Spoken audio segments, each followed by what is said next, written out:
Sabay-sabay natin alamin ang mga kaganapan na nangyayari sa ating bansa.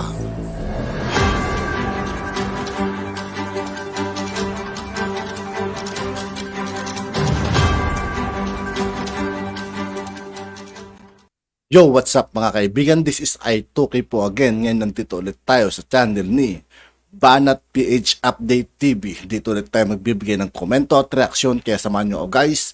Let's go! Ito ang balita ngayon. Trending at viral ngayon sa mundo ng social media. Dating Senadora Laila de Lima, tinangkang i-hostage. Nag-viral nga ito sa social media. Ngunit marami ang netizen nagbigay ng kanilang komento online kung saan hindi daw sila di umano kumbinsido dahil tila wala daw di umanong kinalaman ng dating senadora sa pagkaka-hostage sa kanya. Samantala, Senadora Risa Hontiveros may mensahe sa administrasyon matapos puntahan ng dating senadora na si Laila de Lima. Ating alamin, narito ang full report. Pero bago ang lahat mga kachika, Sa lahat ng hindi pa nakasubscribe mga kaibigan kay Banat PH Update TV, mag-subscribe na po tayo at huwag nyo rin pong kalimutan mag-subscribe dito sa aking channel. kung hindi ka pa nakasubscribe sa channel na ito, huwag mo nang patagalin yan. I-subscribe mo na yan at huwag mo rin kalimutang i-click ang notification bell para updated ka sa lahat ng bagong video na i-upload namin. At yun na nga mga kachika. Matapos kumpirmahin ng Philippine National Police PNP na mayroong 3 preso ang nagtangkang tumakas mula sa custodial center sa Camp Crame sa Quezon City at ginawang hostage si dating Senadora Laila de Lima. Ayon nga kay PNP Chief Rodolfo Azurin, nangyari ang insidente 6:30 ng umaga habang nagrarasyon ng pagkain sa mga nakakulong sa custodial center. Long preso ang pulis na nagbibigay ng pagkain at nang rumisponde ang iba pang pulis ay hinostage nila si dating Senadora Laila de Lima.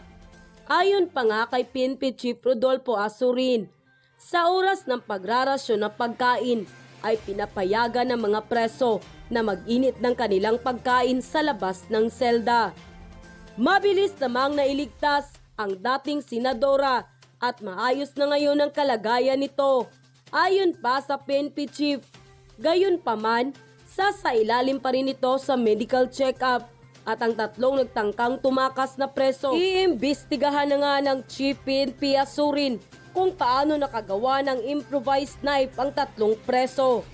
Naghigpit na ng seguridad sa loob ng Camp Crame matapos ang nangyaring insidente. At dahil nga sa pangyayaring ito, dali-dali namang pumunta sa kinaroroonan ni dating Senador Laila de Lima si Senadora Risa Hontiveros, na kilalang kasama nito noon sa Senado para kamustahin ang kalagayan nito.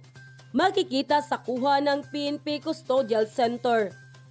Matapos nga nito ay nagbigay ng pahayag ang senadora. Matapos ng interview ay nanawagan ng senadora sa administrasyon at kay Pangulong Bongbong Marcos na palayain na ang dating senadora na si Laila de Lima.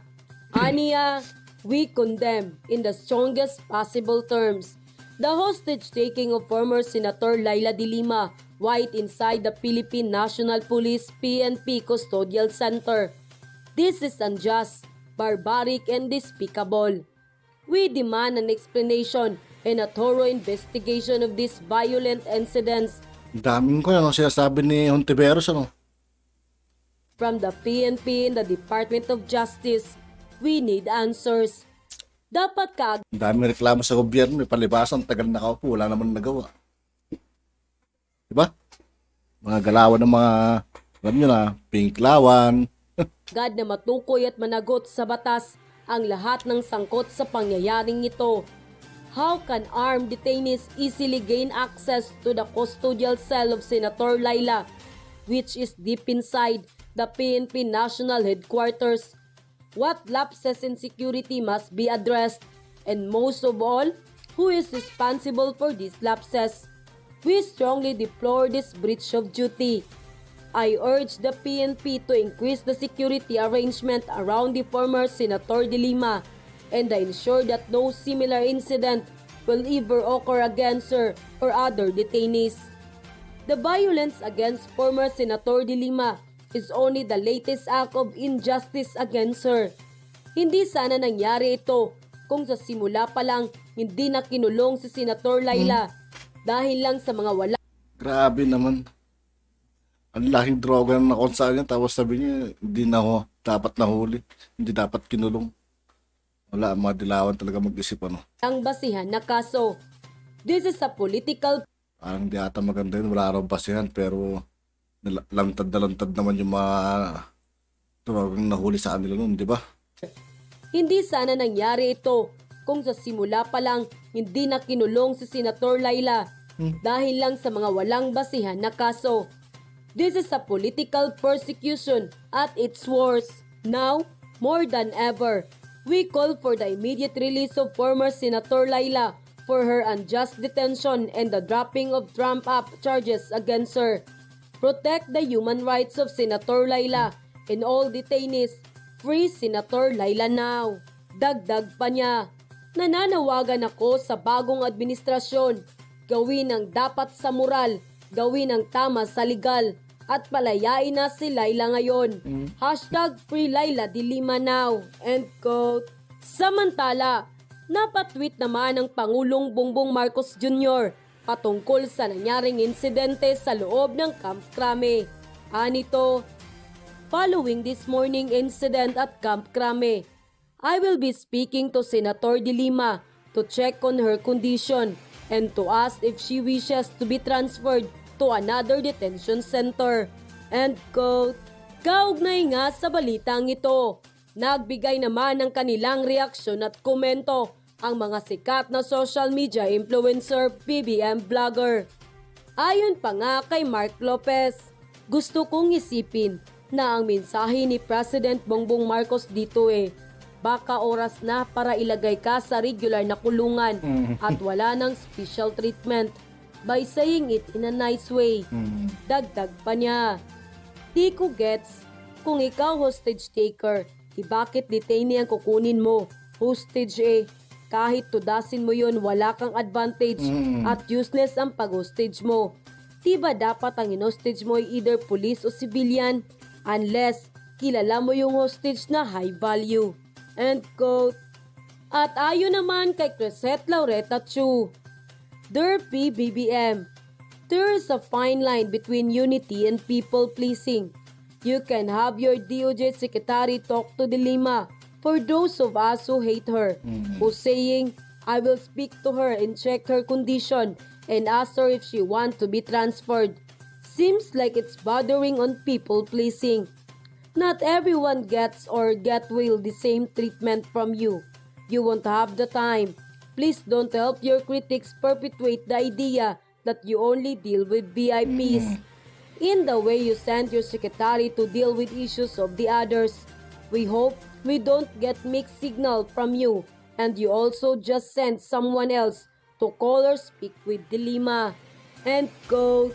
May hirit naman na pagpapaliwanag si TPL3. Ayon pa sa kanya, hay nako, mini-lecture nga muna tayo. Three branches of government, sandali. Co-equal silang tatlo ha. Una, executive. Pangalawa, legislative. Pangatlo, judiciary. Si Laila De Lima ay isang former member ng legislature kasi naging senadora siya dati.